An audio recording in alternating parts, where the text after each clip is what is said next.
Hello, everybody, and welcome to this episode of CFO 4.0. Now, here's a bit of a treat for my regular listeners and for any new ones that have joined us today. So I've actually got Mark Gandy from the CFO Bookshelf. So he is a fellow podcast host. So it's going to be really interesting between the two of us to figure out who is actually asking the questions. We're not quite sure, but we're going to make it up as we go along. And for those of you that don't know, CFO Bookshelf is, it's a great podcast talking all about reading and books that finance leaders, and has even been referred to as the Google Talks for finance and business leaders. So with that in mind, I'd like to say thank you so much to Mark for joining us. It's fabulous to have you on the show. Yeah, fun. Thank you very much. I've watched some of your shows, a couple of recent ones, so I know this is going to be an enjoyable experience. No, absolutely. Well, at least I hope so. You might be able to tell me about whether it was at the end of this conversation. So tell us a little bit about yourself. Tell about where you come from and what made you start the podcast.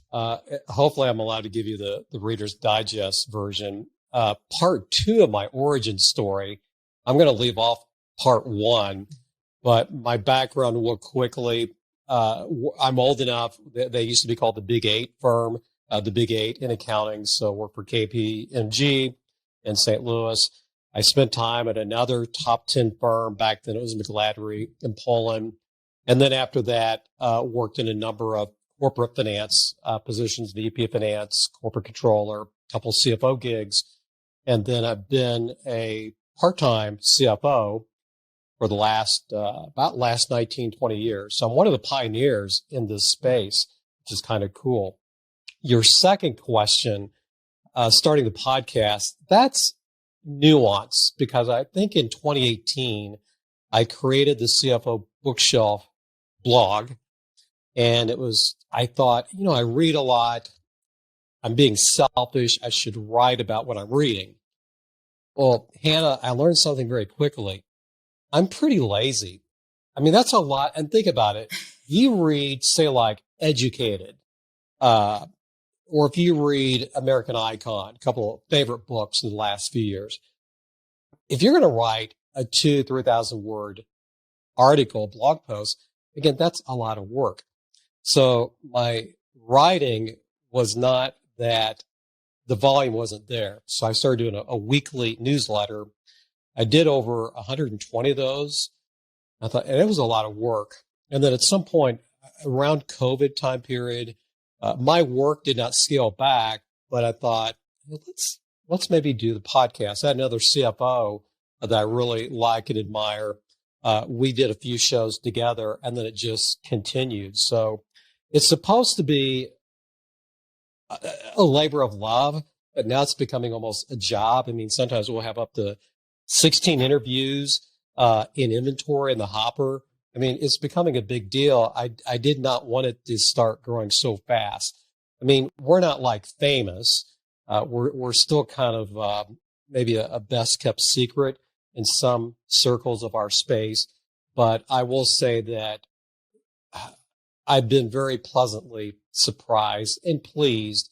But that's kind of the short Reader's Digest version of how the show got started a couple of years ago. That's fabulous. And I think sometimes the best things come out naturally, don't they? They're not sort of designed to appear. They just sort of happen. You get surprised by the success that it achieves, and you turn around and go, oh, I'm not quite sure how we got here, but I'm quite glad to be here. It's always a great place to be. And you know this yourself. I don't golf a lot. In fact, in college, I worked at a country club and could play anytime I wanted to. And I was terrible. For people who play golf, I'm the guy who gets 5 mulligans per hole. But when you have that great stroke, it just makes you want to come back. Well, when a guest wants to stay on and talk after you hit quit recording, and they're interested because you were interested, and they say how pleasant of a experience it was, it makes you want to keep doing more. So I would say those first 20 interviews was a validating experience. If these guests had been indifferent, maybe we wouldn't be up to about 120 episodes. So I give all the credit to the authors who keep saying nice things after. I got a call 2 Saturday mornings ago. Again, Saturday morning, a guest called me and said, Mark, I love the show. And it's like, that meant a lot to me. So again, you can relate to this. It's when the guests are very complimentary and encouraging. It just makes you want to keep going back and keep trying to make it better and better. It is genuinely a really enjoyable experience doing a podcast. I think the opportunity you also get, for me, it's the opportunity to speak to people that I like and admire and want to speak to.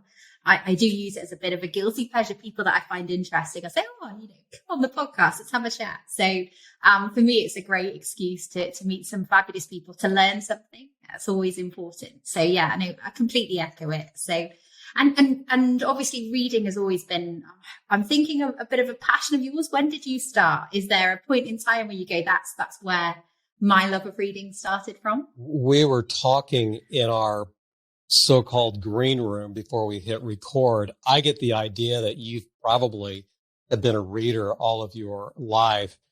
I have a theory. Accountants, especially, were so busy. I mean, good grief, studying for the exam, whether you're studying for the CMA or the CPA exam or the equivalent in the UK, we just don't have time to read. And then you get your first job, especially for those of us who work in public accounting. I mean, I worked a lot of hours early on, and then I was studying for the exam in my spare time. So I read what I would call in the fringes of my time, which was not a lot. But what happened, there's a guy at Pete Marwick, he said, Mark, you got to read this book. And it was Barbarians at the Gate. And I remember loving that book, but I didn't have time to read a lot. It wasn't until I went into private industry, I started being immersed into projects where I felt like an idiot. And I would usually be left on my own because my teammates or peers would be working on other projects. So I found books kind of a well to learn. I was sold my first manufacturing company pretty much on my own to 2 different buyers. It was complicated. And thankfully, one of the people who was a buyer said, Mark, read the book, The Goal.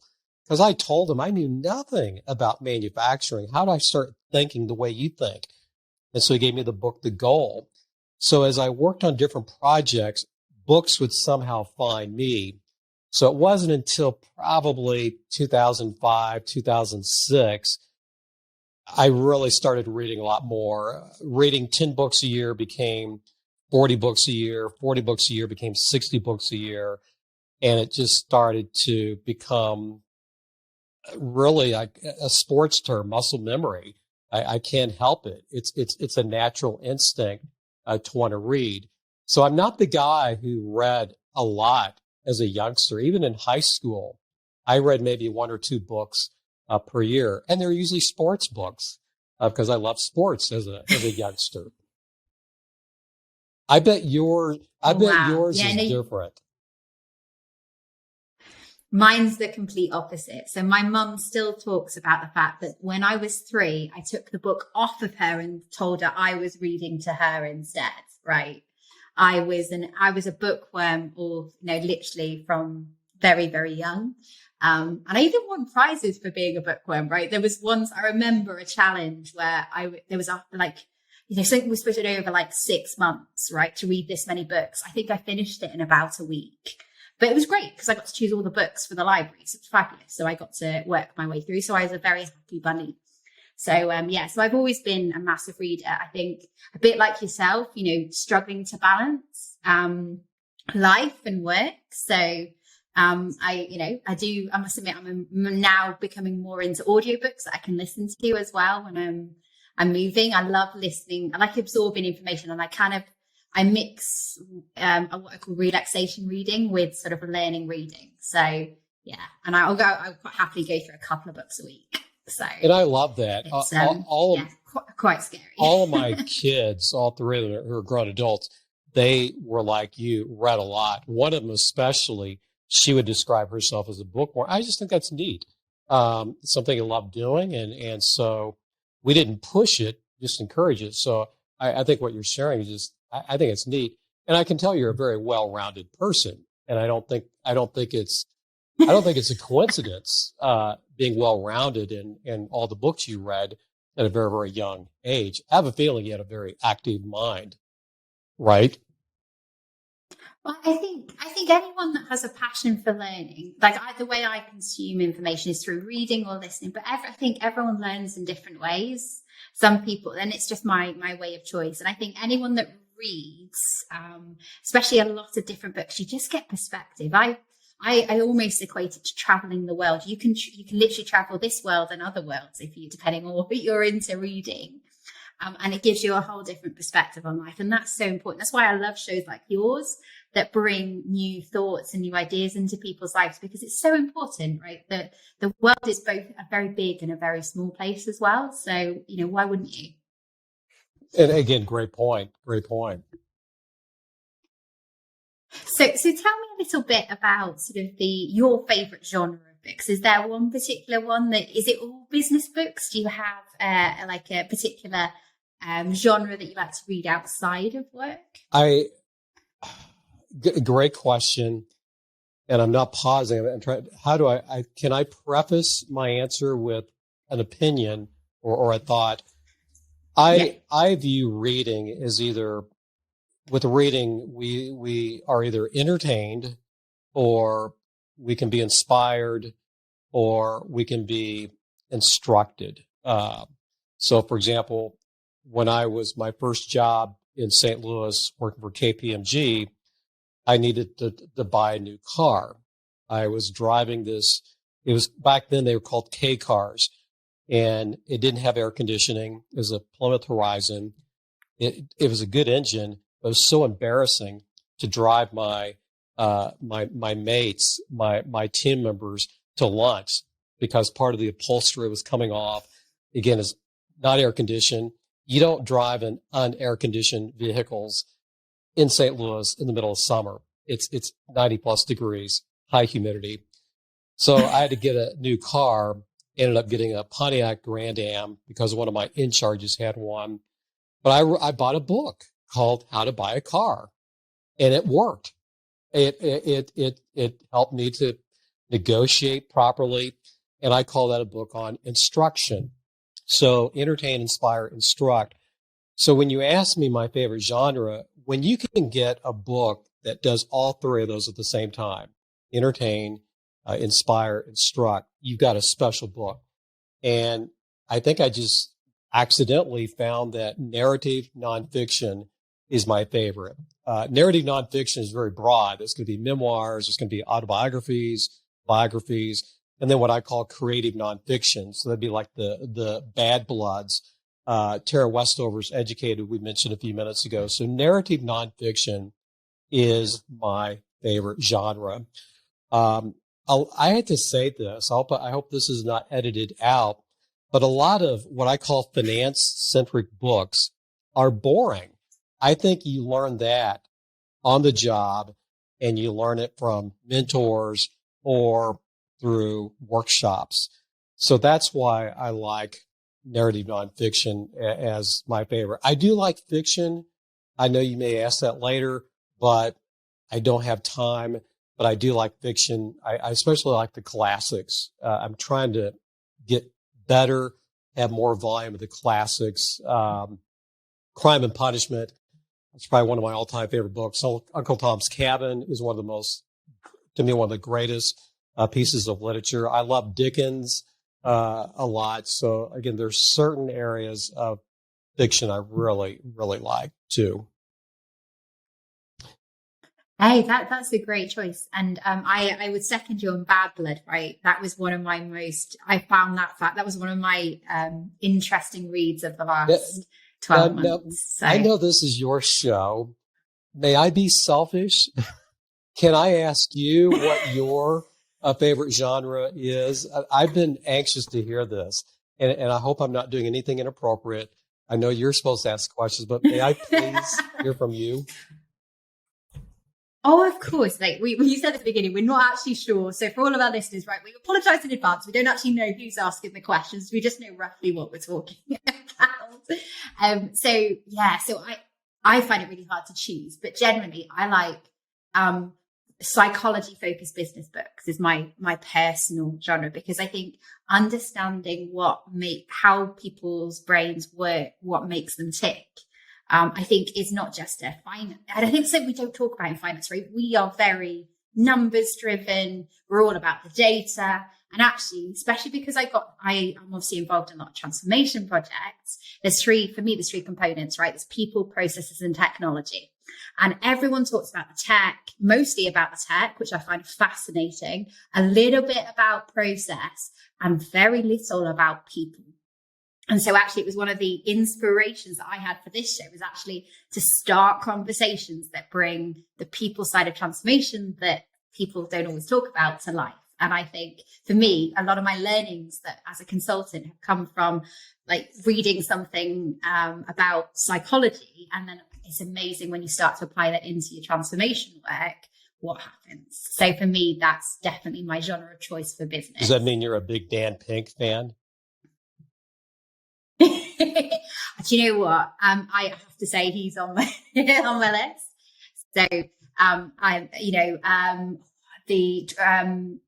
Drive, and A Whole New Mind are just outstanding. I think everyone in our space should read. Yeah, Drive is incredible.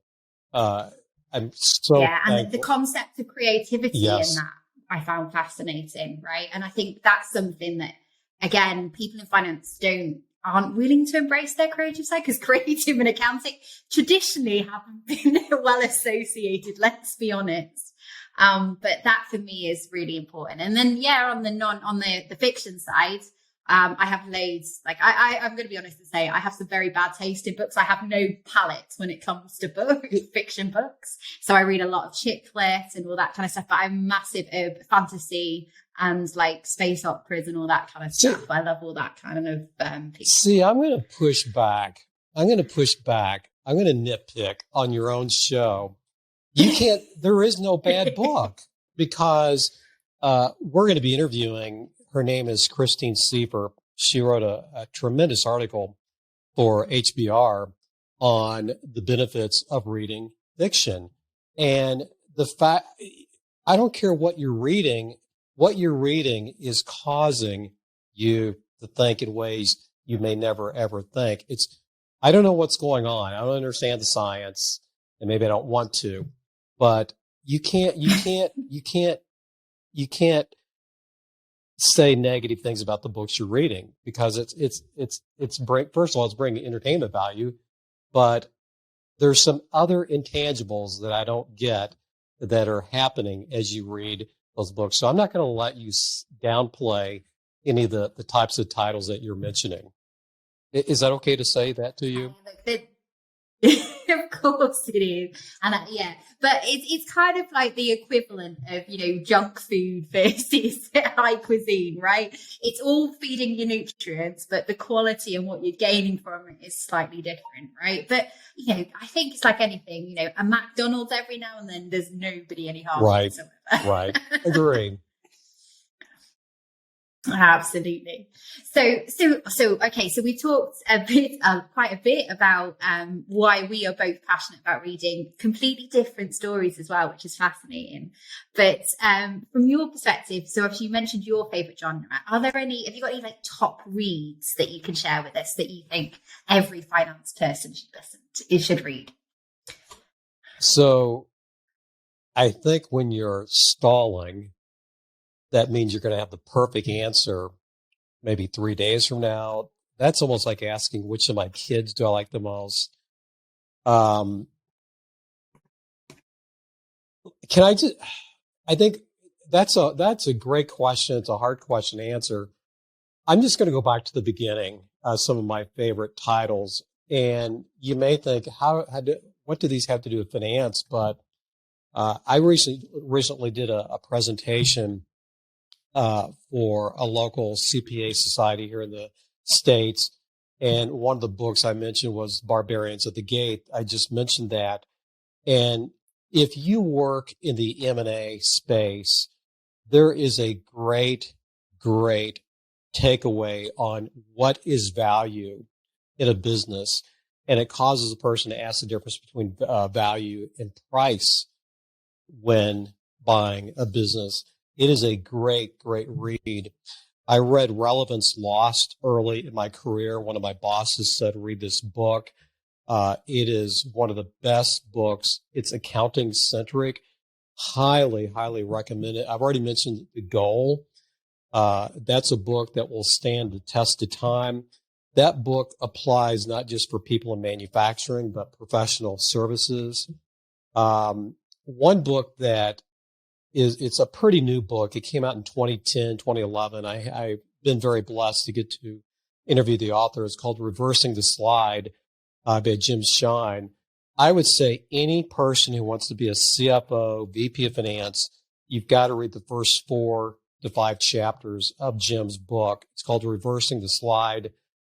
Part of our tagline is lifelong learning for business leaders. I think one of the best leadership books I've ever read is Endurance, and read that book at a time in my professional career where I was very discouraged. I was working for a company that did not have good leadership. We were a ship without a rudder. I loved the company. I loved the people I served in it, but we just didn't have good leadership. And I read that book, and it was a huge pick-me-up. It's one of the best leadership books I've ever read. It's narrative, nonfiction. The Great Game of Business. I mean, just the title itself is like, that would be an interesting title for people in our space. Fun read. One of the first memoirs or autobiographies I read, her name is Sandra Kurtzig. Her book is called CEO, The Making of a $400 Million Company. That book used to be used in, I believe, case studies at Harvard, at the Harvard Business School in the MBA program. It is still one of my favorite CEO books ever written. I love The Effective Executive. A recent book that's been written, I think 2016, 2017, You Love Psychology.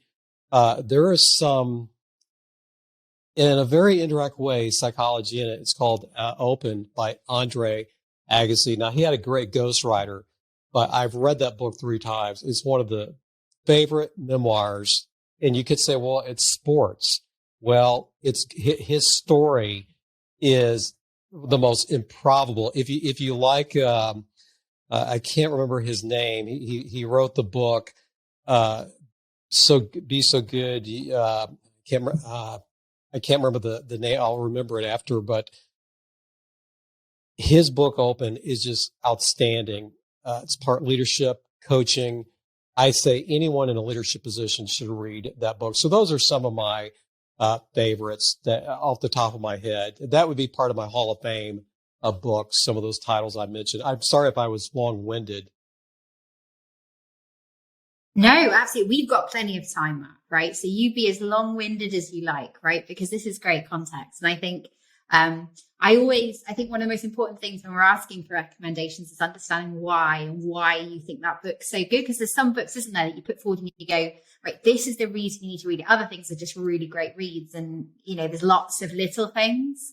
But it's great to hear the background. So you talked a lot about your all-time favorites. What about, is there any sort of, maybe if somebody's going on holiday, right, there's loads of CFOs listening to this podcast, packing their case and thinking, what do I download onto Kindle? If you had to recommend a couple of books for them to take on holiday and read on the beach, what would you recommend? So I was prepared for that question, just for fairness. And one of the questions I have is, I guess it depends on what kind of a holiday it is. Do you want some light? Do you want light reading, or do you want like heavy reading? I actually have heard people talk about, when I'll make a recommendation, they'll say, yeah, I'm going to read this book. And I'm thinking, why would you want to read, say, like American Icon on your vacation? That's kind of you're going to lose some brain calories because of that. I mean, your brain's going to be stretched so my question is, are we talking light reads or a little bit meatier reads? Well, you know me by now, right? You know I'm going to ask for both, right? Okay. So let's start with we want some educational, great, heavy, sort of meaty books. What are your recommendations for those kind of readers? I'm still going to maybe pull back a little bit on those. So I have a few that I highlighted. I've had this book in my both Audible library and my Kindle library for several years. I finally got around to reading it last year. The Wisdom of Finance. It is a quick read. The author he teaches at Harvard. There are a couple of YouTube videos of him telling what led him to write that book. It's called The Wisdom of Finance. He's basically saying there's a lot to be gained reading literature, and he has literature examples. And I've actually read 3 or 4 of the books he's recommended or talks about in that book. But The Wisdom of Finance is a fun read. I don't like to use the word you should or the term you should to any person, but for CFOs, controllers, directors of FP&A or anyone at FP&A, read that book, The Wisdom of Finance. The Secret Life of Groceries. I stumbled upon that book last year. And the reason I like that book is we take going to the grocery store for granted, don't we? So what the author does is he brings us the humanity behind the people behind food that we buy. There's a chapter on truck driving. It will just break your heart. It's sad. He spent some time in a tractor trailer rig. I think her name is Tammy. And Tammy is very open about what it's like to be a female in that industry. And my heart is heavy. There's a chapter on Trader Joe's, which was phenomenal. I think Trader Joe's in the U.S. I can't say enough about it. I don't want to give anything away, but that is a very fascinating read. If narrative nonfiction, I think, is a little bit easier to read on the beach or in a cabin, but I would say Boys in the Boat is one of the most inspiring books I've ever read. I work with a lot of CEOs, and there's just something about that imagery of 8 young men. They're in a boat. They have to row at the right cadence, at the right speed. You got this, I think it's called a coxswain or cox. I don't know if I'm probably not saying that correctly. He's in the front of the boat telling them what to do, what not to do. You got a coach on shore who's assembled these 8 people. So it is the improbable story, pre-Depression, of kids up in the state of Washington, in the U.S. They end up making their way to what I call the Hitler or the Jesse Owens Olympics, and they win the gold medal. And it shouldn't have happened. You get to the last chapter, you're thinking, this ain't going to happen. Sorry for my language. They can't win. Certain person was cheating. The Americans were not supposed to win. They did. It is such an inspiring, but that is a great, great read. If you like, if you like page turners, I would say American Kingpin is a great book. I wasn't aware of the story until I just stumbled upon it in my one of the suggested reads in Audible. Listened to it actually 5-6 years ago. I just interviewed the author of The Warehouse. So The Warehouse, think Amazon 30 years in the future, and it's dystopian, a little bit dystopian in nature. And so you got a couple people who get a job at the warehouse.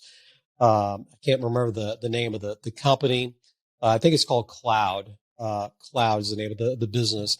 And so these 2 people who end up coming to work at Cloud, they have different agendas, but they end up working together. And it is an interesting read. I'll leave it at that. And I'll throw one more in there. First real book I ever listened to with Audible. is Ghost in the Wires. And it's Kevin Mitnick, I think, is the author. And I'm hoping we can get him on the show maybe in 2023. We just haven't had time. But he was at one time one of the most wanted criminals by the FBI. So he was someone who could hack into telephone systems, computer systems, high levels. Now he was a good crook. He was a good bad crook. He never stole money. He just liked the thrill of being able to break in, but he never sold credit card numbers. He just liked the thrill. He ended up serving time in prison. Now he's out, and he helps with cybersecurity issues today. But that book is called Ghost in the Wires. I have a few more, but I'll stop there. How's that? That's a great. I am literally going to listen back to this podcast and start making some notes, because they sound brilliant books, and I like how you offering books that obviously have a story and a real piece, but something to learn from it as well. And that's always the hard compromise, isn't it? And I get that's why you like narrative. I do. Was it narrative nonfiction is the official genre title? I've heard the term. I've heard the term, Hannah, narrative nonfiction, and I've heard the term creative nonfiction, and that may have been the first term ever used for that genre. And it's relatively new. I'd say, I think Friday Night Lights is a universal story. It's had, I think, it sold over 2 million copies, which is big in the book world. I've heard some people, and I don't agree with this statement, but I've heard some people say that Buzz Bissinger put narrative nonfiction on the map. And again, he did not create it, but I would say after Friday Night Lights, you started seeing narrative nonfiction start to skyrocket a lot more. So creative nonfiction, I think, may be one of the first terms ever used for that type of writing. Yeah, I like that term. That makes it more interesting. But like you say, it balances off the fact that it is not fiction. Because that's always, I don't know about you, but sometimes you read fiction books and you're like, actually, you're desperate to know if they were actually true. There's something very fascinating about fiction stories that are based on true stories, I think. And I would even say there's another reason I like about narrative nonfiction, and this is purely opinion. And I would welcome anyone to debate me with this. I would probably lose the debate, but I think every financial analyst, a lot of us CFOs, a lot of us controllers, we have this DNA in us where we're just questioning everything. Why? How did that happen? We think forward, we think backwards, we think diagonally. Well, I personally think that to get better at our analytical DNA that we have, to augment it, I wish there was a class for financial people, a journalism class. I would say every financial person should take a journalism class, because who's writing a lot of this narrative nonfiction? It's journalists. In my opinion, journalists are some of the best analysts. They have the same struggles we have. We have to take data and turn it into information, and turn that information to something that makes sense, whether it's to a banker, whether it's to an investors, to our senior leadership teams, to customers, to staff members. If we have open book, we have to take data and turn it into a story. And journalists are brilliant at this. What we don't realize in narrative nonfiction, this, is they may start out with 1,000 pages, and the publisher says, get it down to 200 pages, 250. And they have the same problem we do. They have to take all this data, turn it into a story. They have to come up with a good structure to where people want to turn the page. And that's the other reason I like, because I'm asking myself, how did they research that? What questions did they, or was it accidental? I find that part of narrative nonfiction fascinating. I'm trying to think what was going on as they were researching before they even started writing, before they started typing. Yeah. And there's also a piece about data validation, isn't there? Yes. Because journalists need to be, especially journalists, right? Very different from fiction writers. They need to validate what they're thinking. So, I think that it's a great that point. analogy between finance people, particularly business partners, being journalists is a great one. And there is something in the art of storytelling. So one of my favorite podcasts I did was with a chap that talked about data stories and how you build a story around a point or a data. And I was just like, how is this not mainstream in business partnering in particular? Like, how is this not a standard module that you go through? Because, I don't know, why. I find that some of the finance people I've met have got the driest sense of humor that I've ever met. But when, that doesn't always come across in the conversations that they have within a business. And I think that's such a shame. And I think there's a real art to putting together, like you say, a narrative and a story and even an arc and designing the flow of a conversation. And if for anyone that's listening and that hasn't had a chance to listen, go back because he's got a great structure by which you can put together and present a data story. And like you said, I think this is something that's really, really important for finance people to think about. It's not about the numbers. It's actually the story you tell with the numbers that's right. important. Great point. So we've talked obviously a lot there about, different books, particularly business focused books. Are there any others that you want to sneak in there as a last final or shall I, because I'm reckoning your list of books that you would recommend is absolutely I just realized something. I got carried away because you've been asking the question, but wait a minute, can we back up the truck a little bit? What are some of the books that you think would be good summer reading before the summer ends? I apologize. This is your show, but I want to take some notes here as well. Hey, I take it as a compliment, right? If you're so wrapped up in answering questions, I'm obviously asking good ones, right? So I take it as an absolute compliment. So I'm going to share. So there's a couple of books, and I think anyone that hasn't read Simon Sinek Why should definitely. Excellent. So I'm not, for those that are listening, you'll probably know Simon Sinek. Simon Sinek is the chap that did the millennials video about the psychology of millennials. So as somebody that's on the borderline, as a borderline millennial, I found that really very true, very validated.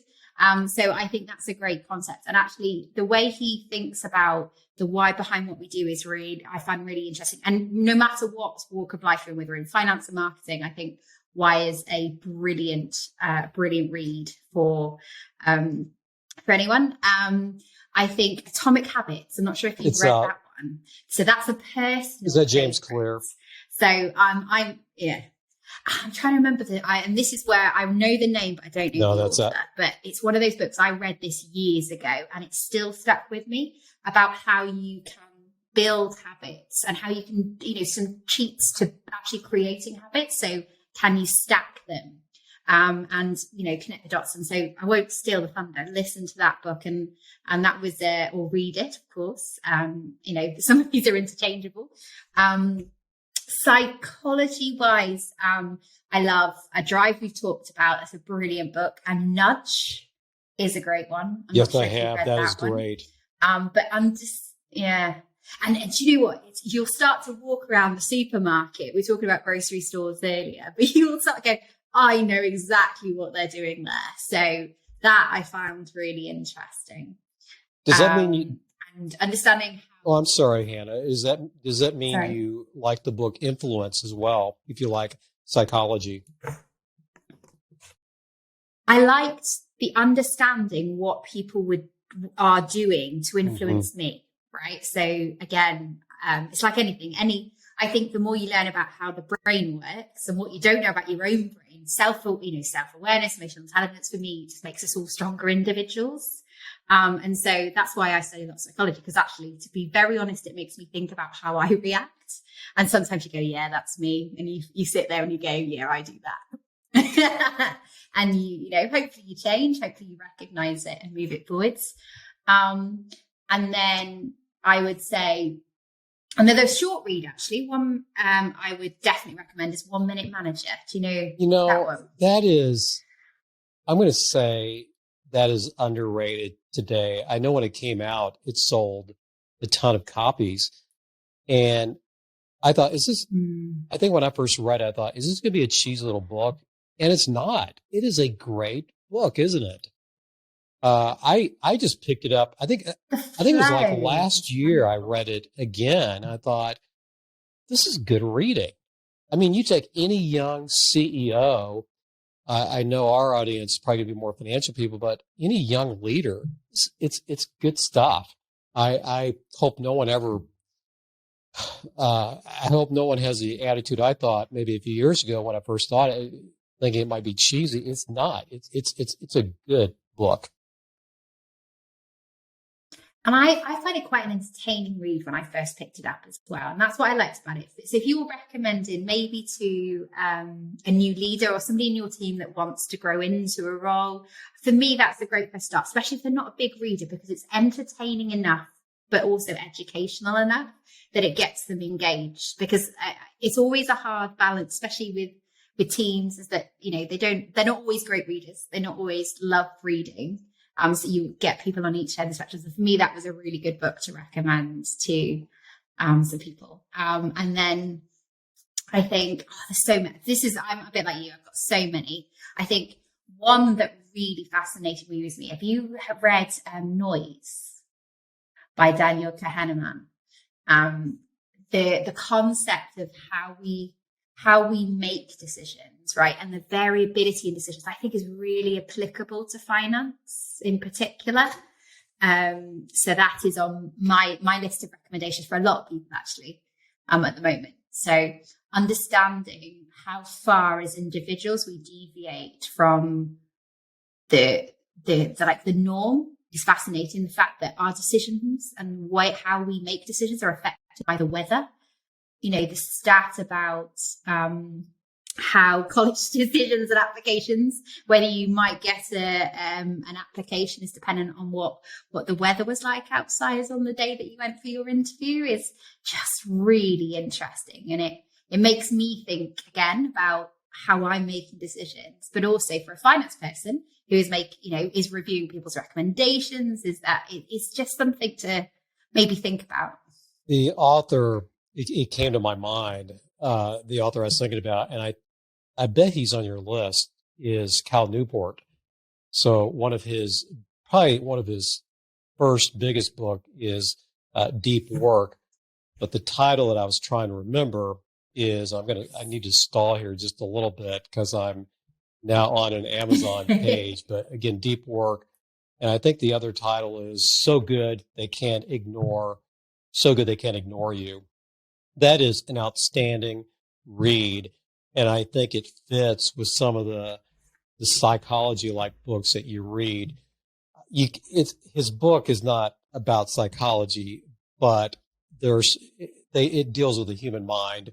And if you have not read any of Cal's work, I would highly recommend his work. So Good They Can't Ignore You. It was so good. I was taking one of my kids to a camp up in Minnesota a few years ago, and I had a 7-hour drive, and I was able to read it, listen to it just on my way back.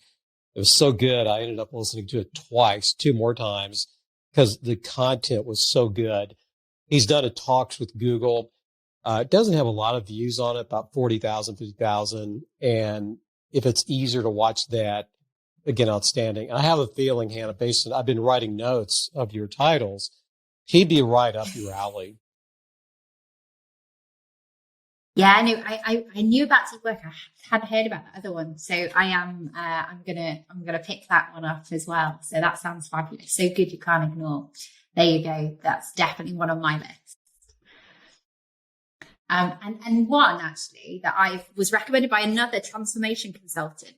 So Michael, if you're listening, this one came from you, but is All Change: The Project Leader's Secret Handbooks. If anyone's going through transformation, that's a really interesting one. It was really hard to find. I had to I actually had to order a physical copy of it. but I found it on Amazon in the end. But yeah, it was that was interesting. It's called All Change, and it flips. So you read it from one side and then you read it upside down from the other way. So and that was a recommendation from another transformation. Hannah, who did you say the author was? Right, bear with me. I knew you were going to ask that question. I'm going to also stall and find it. But sorry about that. That one I've written down. I want to check that one out for certain. Eddie Obeng. So, and I really like that. I found it quite practical. And then the last, probably not at least one, another one I was recommending was The Living Leader. It was recommended by somebody that I was talking to at conference, and I've really enjoyed that as well. So that for me was a really practical guide to leadership. And that was good as well. So yeah. So there's mine, but I'm a bit like you, like actually choosing which books to recommend is so hard. There's so many good ones, but there's a few newbies in there, and there's a few of my old favorites that I've read a few times over. So I get nervous recommending books. I'm very careful. Again, I'm a consultant who works. My customer are CEOs. They are growing their businesses. And I am even reluctant to say, you ought to read this. They may say, what have you listened to or read recently that you like? And then I'll answer their question. And then they'll end up buying or either reading it or listening to it. But I don't know if you feel this way. I'm always reluctant, because what if I recommend something and it's a bomb to them? Maybe it resonated to you and I, but they didn't get anything out of it. So I'm cautious in how I recommend or suggest books to other people. That's actually a really good point, because I think the challenge is that I read a lot, right? So reading a book is not a big deal to me personally. Yeah. And I don't mind if I get through something that's, all right, but it's actually got some really interesting content. I don't mind that. Whereas, because when you read a lot, it's one book isn't a big deal, one bad book, but you're 100% right. If you're not a big reader, you've got limited time. If it's a bad book or you can't get into it, then that can be a real disappointment to somebody. So, yeah, I know, I have both given good recommendations, and I've also had somebody come back and go, I'm not so sure that's for me. So I think it's such a personal thing, reading, like picking a car, right? There's lots to choose from. There's some great ones, but it's so personal. It is so personal. I recommended, or I threw out the title, Rob Hart's book, The Warehouse. And there may be some people who just don't like that book. The reason maybe I liked it is because I don't read a lot of fiction. So anytime I read fiction, it's going to be a treat. So, and Rob has been on the show because there's a business bent to it. And it was a little disappointing to see that. I think his average rating, usually a good book's going to be 4.5 stars or higher, right, on Audible or Amazon. Don't look at Goodreads. Great books, 3.9, 3.8. So I still think it's a very fun, provocative read, especially if you don't read fiction. But again, that's another reason I'm cautious, because again, we're going to be in different spaces, or the context may be different when we've read something, and it just may not resonate for that other person. So I'm going to be a bit controversial here and say, and this isn't something I prepped, so I'm going to really put you on the spot. So what's your thoughts on reading books versus Audible books? That is not a controversial question. I think I used the term earlier, reading in the fringes of your time. And for people who know golf, when I used to mow those greens, around the greens, you got I've heard people call it the apron, the fringe. So the fringes of our time, we're so busy, right? So I want to say about 2005 or 6, I used to do a lot of running, and then my knees are just so shot. And so I had to start, I wanted to do some type of cardio. So I'd start walking, but it's like, man, this is boring.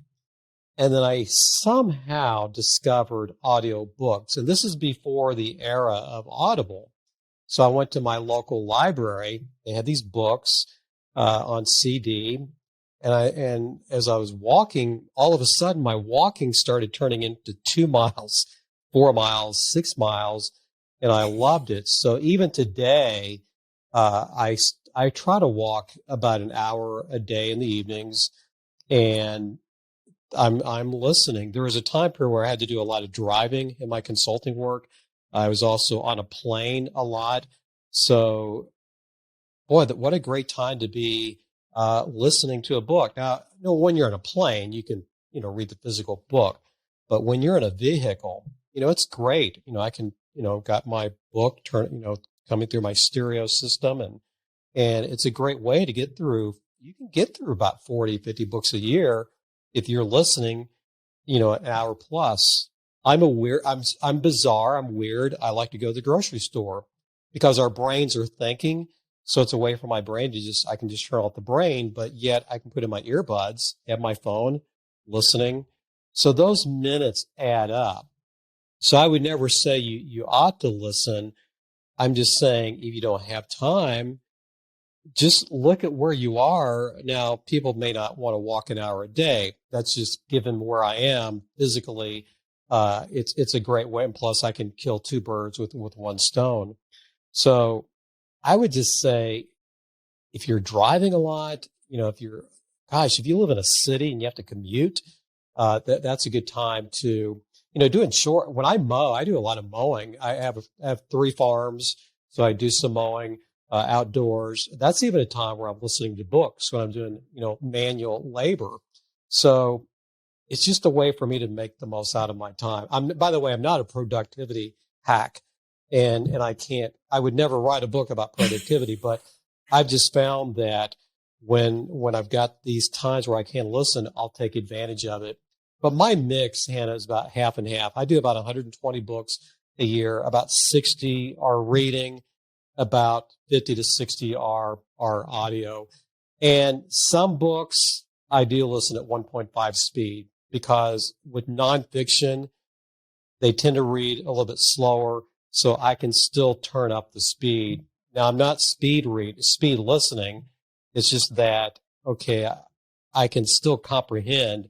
And about 1.5 is where I will listen to some books. If it's fiction, I love John Steinbeck, I'm not going to listen to him at 1.5. I'm going to listen to him at either 0.9 or 1 and get the most out of that experience. But nonfiction, I can speed it up and not feel like I'm missing anything whatsoever. But that was a long answer. But and there's nothing controversial about it. Do what works for you in the margins or the fringes of your time.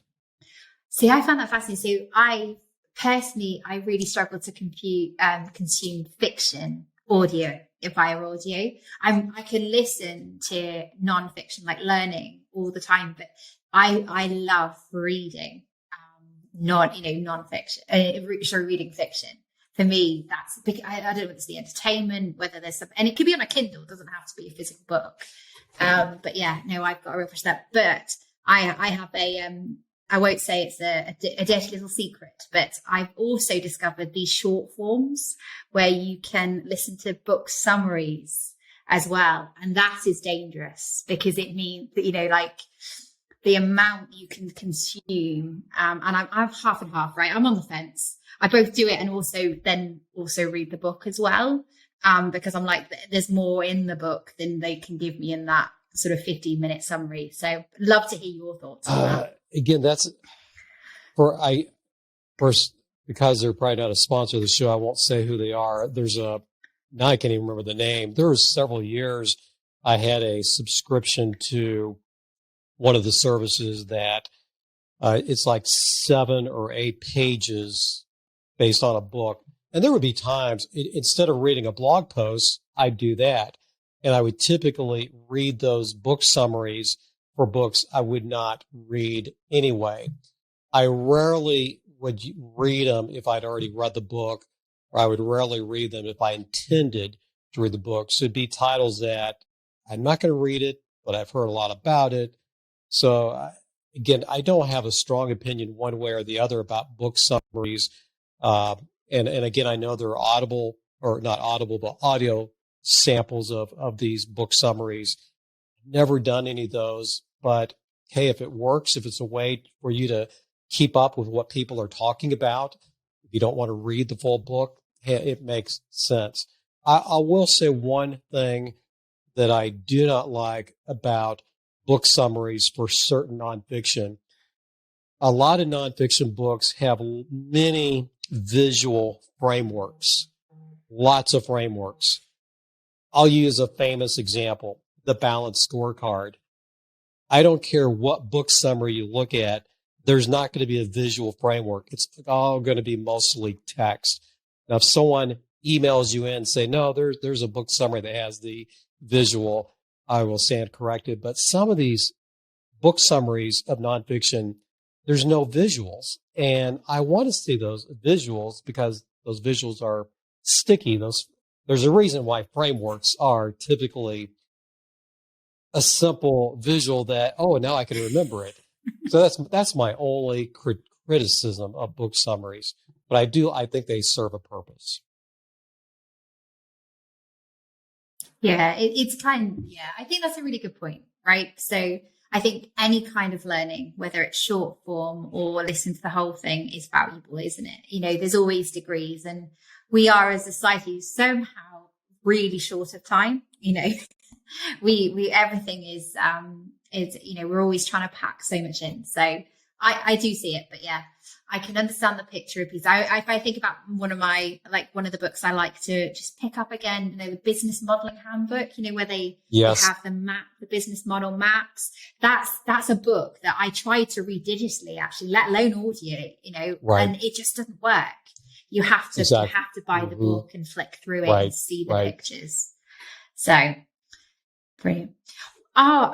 So this has probably been, I think, almost my longest podcast ever, Mark, because it's been such a great conversation. Thank you so much. So I am sure my listeners will not mind whatsoever that we've gone over, because it's been so very interesting. I just want to keep getting book recommendations from Same here. So but thank you so much for sharing your thoughts and your time with us today. And if our listeners are as interested by your book recommendations and want to find out more about your podcast and what you do, where is the best place to find you? I would just go to CFOBookshelf.com or wherever you listen to a podcast. Just do a search for CFO Bookshelf and you will find it. If you go to Google, it's kind of cool to type in CFO Bookshelf and you just see your name splat. Well, not my name, but the name, the title of the podcast splatter all over the next 10 pages. But